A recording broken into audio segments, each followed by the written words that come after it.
Galatasaray UEFA Çempionlar Liqasının ikinci həftəsində İngiltərənin Liverpool komandasını qonaq edərək 1-0 hesab ilə qalib gəldi və ilk qələbəsini qazandı.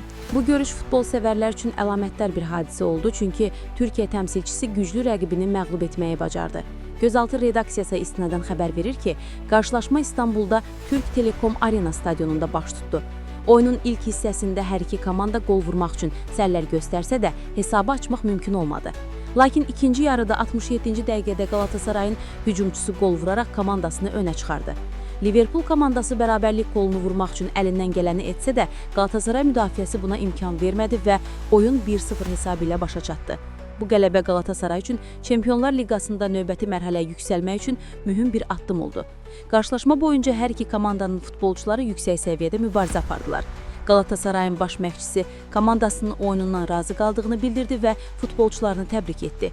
Liverpool komandasının məşqçisi isə məğlubiyyəti təəssüflə qarşıladı, lakin rəqibin güclü oyununu qeyd etdi. Bu nəticə ilə Galatasaray Çempionlar Liqasında qrup mərhələsindəki yerini möhkəmlətdi və azərkeşlərinə böyük sevinc bəxş etdi.